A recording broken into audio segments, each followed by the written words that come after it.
Hey guys, it's Hunt for Games. Welcome back for more Hunt for Game news. This time, kind of the E3 aftermath. So E3 was 2 weeks ago, and I tried to cover all the heavy hitters, their presentations at E3, and then immediately went on vacation. So I didn't have one last week. And to be honest, we haven't had too much gaming news because E3 is the thing. Why would you, miss it by like a week and then present cool stuff like a week later? It doesn't make any sense.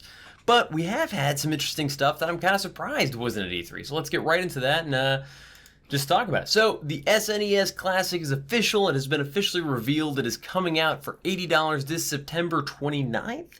$80 sounds like a lot. I mean, this sounds cool. I know a lot of people were like, sure, the NES Classic sounds amazing, but that's not like where my favorite games were. My favorite games were on the SNES. I know the SNES in general was a bit more popular. It was a stronger system. It had more games. $80 is a lot. A lot of people can already accomplish this with emulators and other stuff that, I know isn't official, but this isn't going to be an updatable system where you can add more games to it. Whatever games are on it at the time of release, that's all you're going to get. At least I'm pretty sure that's how it works. I don't think you can plug cartridges into it. Let me know if that's wrong. If you can, that's really cool, and I would kind of hope that that was a feature, but I don't think so. I just don't think so.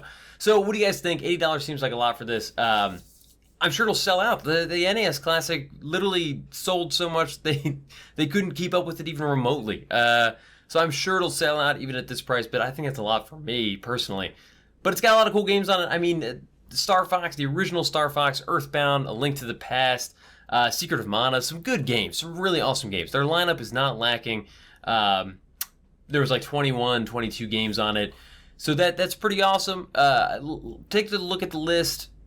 If you think there are any big misses there, glancing at it, I couldn't think of anything. But I actually didn't own an NES or a Super Nintendo back in the day. I didn't actually have those systems. I didn't get to play those games till way later. So that's just me. Let me know what you think.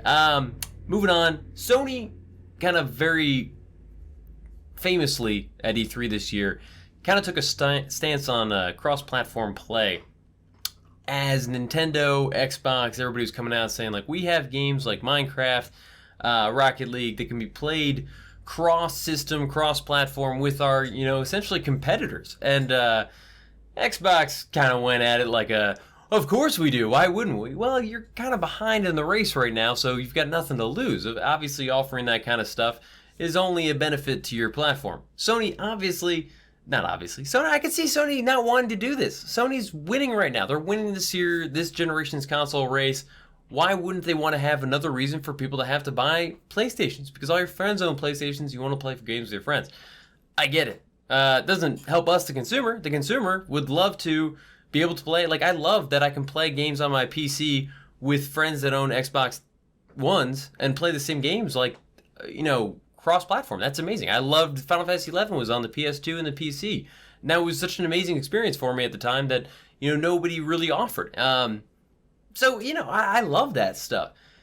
Their official response was that they can't control the online environment, if it's connected to systems outside of their control. Essentially, they know who's logged in to PlayStation Network. They can kick people that are being unruly. They can, cancel people's subscriptions. They can ban you from PlayStation. They don't know who's playing on Nintendo or Xbox's infrastructure. And I get it. That's an official answer that I can at least be like, okay. But that seems like a cop-out. I mean, come on. Nintendo even is like, yeah, we're willing to do it. Nintendo, who, A, doesn't have a single clue about what goes on online. And B, obviously, they have the youngest demographic of all three consoles. So if anybody's going to be worried about, what kind of people these children are going to encounter online, it's going to be Nintendo. But even they were like, yeah, let's do it. You honestly can't control the internet or online interaction to any real extent anyway, so go for it. If you want to play with friends on Xbox and whatever, go for it. I think Sony's not in the wrong here, but I think they're behind at the times. I think they should get with it. I think we should have cross-platform play. I think it can only help their platform.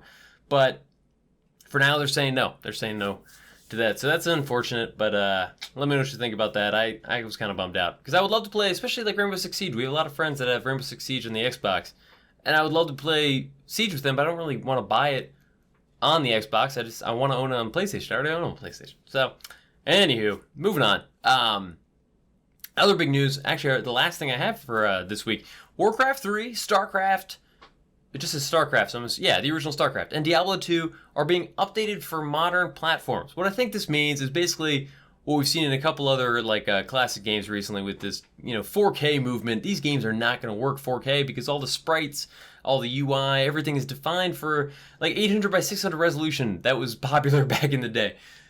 Even playing Diablo 2 on 1080p has its little quirks and issues. So all we know is, it's going to be updated for new modern networking and, using, essentially making it easier to play on a new PC. So that's exciting. I'm super pumped. I totally would probably buy Warcraft 3 and Diablo 2 again to just be able to play with like updated network features. That alone is amazing. But ultimately, to play at even 1080p without like annoying ancient game issues will be really sweet. So I think this is exciting. I don't know. I think it's going to cost something, but I don't know because they updated StarCraft. That announcement came a little while ago. They were saying they were updating it for modern as a free update. Or no. Were they releasing the original for free and then updating it and that was going to be for money? That might be the case. I'm expecting to pay for these. I don't think Blizzard's great, but they still, they love their money. So I'm excited to see this. Diablo 2 is one of my favorite games ever. So just to see it be even more playable, again, is really sweet. But it is an old game. It is an old game. Fun game. One of my favorites. What do you think? Some interesting news this week. Sorry, I've been kind of AWOL. I was off on vacation, and it's been tough for me to get back into it. Oh my gosh, I got back, and I've got like a sinus infection and cold and all sorts of stuff. But I'm trying to get back at it. This is all cool news, and really crazy to see this stuff come out like a week after E3. But that's how it goes. That's how the game news generation works. I'm just babbling words. If you've been paying attention, words that don't make any sense have just been sneaking their way into all my sentences because I'm out of practice. It's been like a week. Waffles is walking around behind me, distracting me with noises. Look how enormous he is. Oh my gosh. So this is the Floofer. Floofer is back. He lives. Buddy, look at the camera. Nope, not gonna do it. But anyways, thank you guys. I'll see you soon. Have a good week. Let me know in the comments what you thought. If you want me to change up the format for these videos, definitely want to hear that in the comments below. No, but seriously, I love doing these videos, but I want to make them better for you guys. So if you have suggestions, thoughts, comments, you're just tired of seeing my face, whatever, throw it out in the comments. Like the video if you liked it, dislike it if you don't, and I'll see you guys next week. Peace. As always, guys, thanks for watching. If you haven't already, you should totally think about subscribing. I've got videos coming out twice a week, and if you like this one, there's at least a chance you'll like some of the others that are very similar to this, so live dangerously. Let me know what you guys thought about the video in the comments and other videos you'd like to see. And finally, follow me on Twitter, Instagram, and Huntin for Games to keep up with all the latest stuff. See ya.